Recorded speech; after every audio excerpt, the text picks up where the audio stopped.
जय श्री कृष्ण भक्तों। ओम नमो भगवते वासुदेवाय नमः।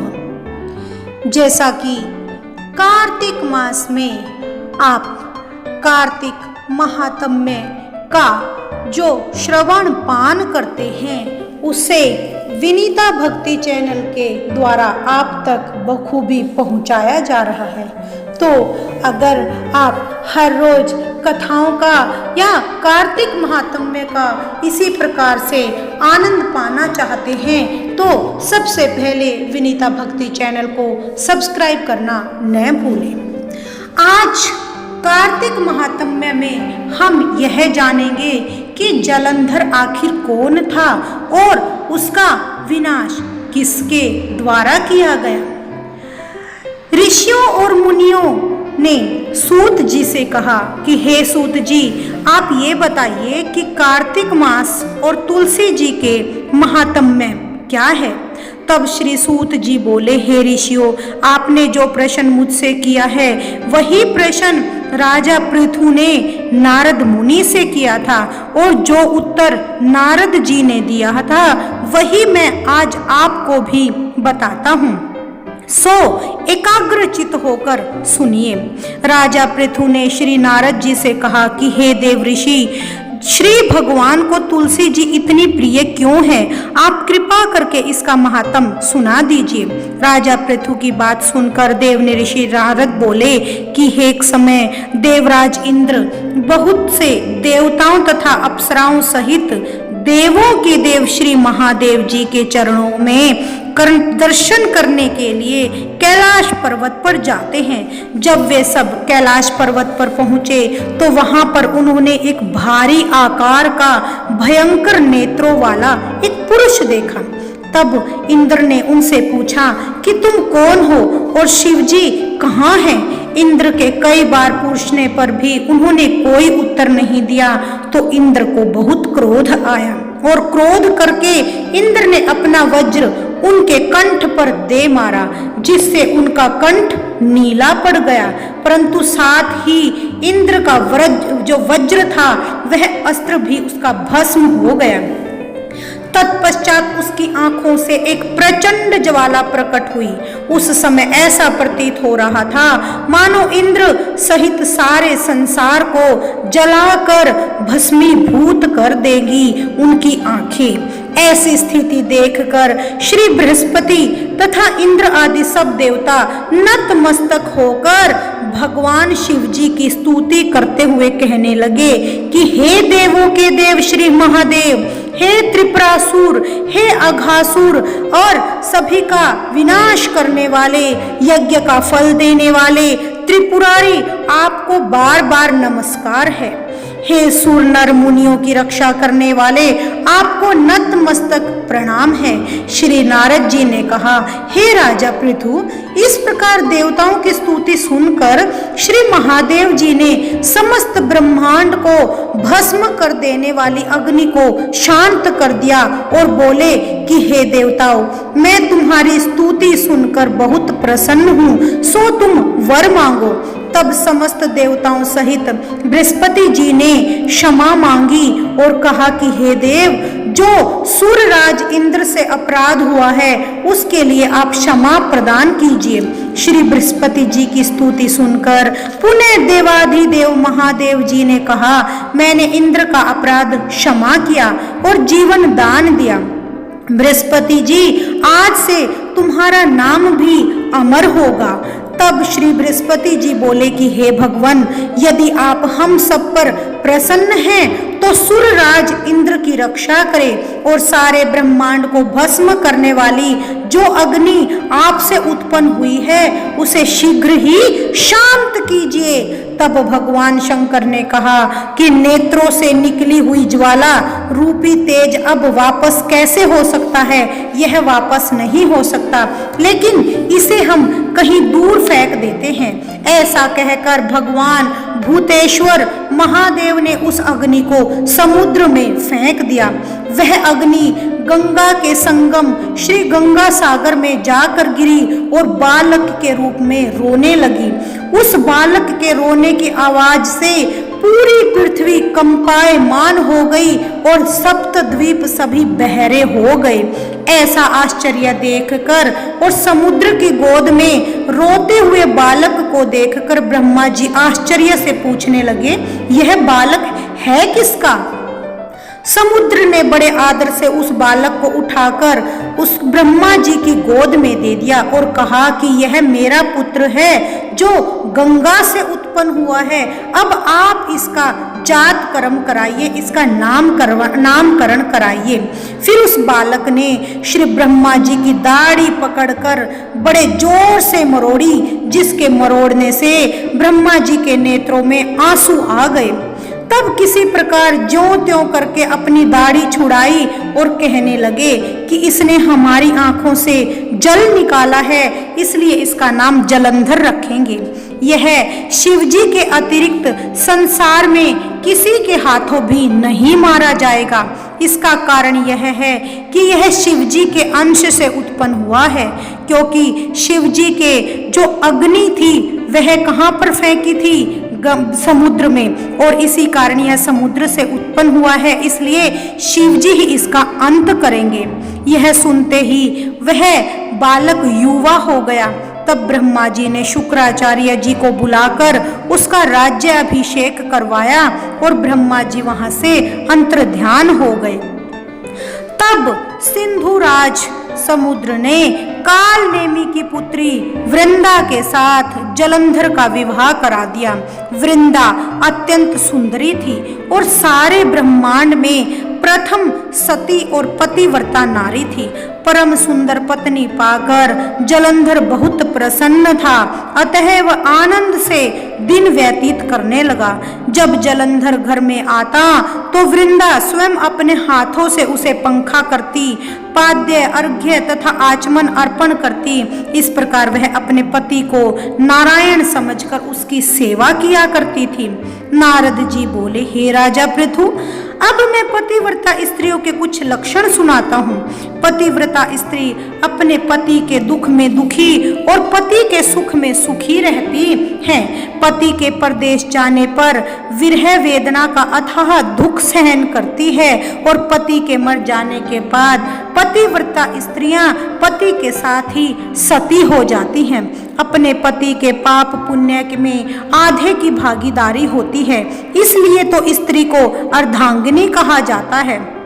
अपने पति के पाप और पुण्य को आधा आधा बांटने वाली स्त्री को निश्चय ही अपने पति के मर जाने के पश्चात उसके साथ में सती हो जाना चाहिए। जो स्त्री पति के साथ सती हो जाती है वह अपने शरीर के 3.5 करोड़ रोमों के अनुसार 3.5 करोड़ वर्ष तक अपने पति के साथ स्वर्ग में वास करती है। जो स्त्री पति के साथ सती होने के लिए शमशान भूमि तक जितने कदम उठाकर जाती है उसको एक एक कदम पर एक एक यज्ञ का फल प्राप्त होता है। ऐसी स्त्री अपने माता पिता पति इन तीनों कुलों को पवित्र कर देती है। जिस प्रकार सपेरा सर्प को बिल से बाहर निकाल देता है, ठीक उसी प्रकार पतिव्रता स्त्री भी नारी अपने पति को नरक से निकाल देती है। अतः पतिव्रता स्त्री द्वारा पति के साथ सती हो जाने को परम धर्म बताया गया है। नारद जी बोले, हे राजा पृथु, देवताओं के भय से भयभीत होकर जो सब दैत्य पाताल लोक में भाग गए थे वे जलंधर को अभय पाकर फिर पुनः पृथ्वी पर आकर निडर होकर घूमने लगे। उसी समय जलंधर ने राहु के कटे हुए सिर को देखा तो उसने शुक्राचार्य से इसका रहस्य पूछा।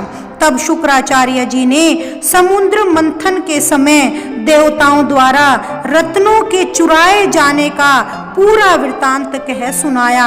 इस प्रकार अपने पिता का मंथन और देवताओं के द्वारा दैत्यों का अपमान सुनकर जलंधर को बड़ा क्रोध आया और उसने क्रोध में भरकर घसमर नामक दूत को बुलवाया और सुधर्मा के पास भेज दिया।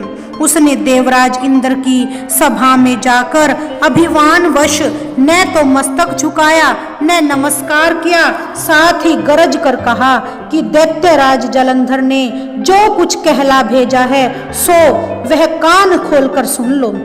उन्होंने कहा, हे मेरे पिता का मंथन करने वाले, समुद्र का मंथन करने वाले 14 रत्न तुमने ले लिए हैं, उन पर तुम्हारा कोई अधिकार नहीं है। अतः भला इसी में है कि वह रत्न हम सबको वापस कर दो। दूत के यह अभिमानपूर्ण शब्द सुनकर इंद्र भयभीत हो गया और हैरानी के साथ बोला कि समुद्र सदैव हमारे शत्रु दैत्यों की रक्षा करता है, इसलिए हमने उसको मत कर जो रत्न लिए हैं उस पर दैत्यों का कोई अधिकार नहीं है। दूत ने देवराज के ऐसे वचन सुनकर वापस लौटकर जलंधर को जाकर सारा वृतांत बताया। यह सुनकर जलंधर को बहुत क्रोध आया और देवताओं को जीतने का उसने उपाय सोचा। उसने सभी दिशाओं में अपने दूत भेजकर पाताल में संदेश देकर समस्त दैत्यों को बुला लिया और शुंभ और निशुंभ को दैत्य दल का सेनापति बना दिया। दैत्य दल सहित नंदन वन में जाकर इंद्र की अमरावतीपुरी को चारों ओर से घेर लिया। तब इंद्र की आज्ञा से देवता भी युद्ध के लिए तैयार होकर मैदान में आ गए। अनेक प्रकार के शस्त्र अस्त्रों से दैत्यों और देवताओं का युद्ध आरंभ हो गया। दोनों पक्ष एक दूसरे को मार मार कर गिराने लगे। सब और खून की धारा बहने लगी। मर कर गिरे हुए हाथी और घोड़ों से पृथ्वी भर गई। जो दैत्य समर भूमि में युद्ध भूमि में जान से मारे गए थे उन्हें शुक्राचार्य अपनी संजीवनी विद्या से जीवित करने लगे। उधर श्री देव गुरु बृहस्पति जी द्रोणाचल पर्वत की दिव्य जड़ी बूटियों के प्रयोग से देवताओं को जीवित करने लगे। तब देव गुरु बृहस्पति द्वारा जड़ी बूटियों के प्रयोग से देवताओं को जीवित करने का समाचार दैत्यराज जलंधर ने सुना तो उसने समस्त बलशाली दैत्यों को एकत्रित करके आज्ञा दी कि द्रोणाचल पर्वत को उठाकर समुद्र में फेंक दो। जलंधर की आज्ञा पाते ही दैत्यों ने द्रोणाचल पर्वत को उठाया और समुद्र में फेंक दिया। फिर इसके बाद घोर युद्ध शुरू हो गया।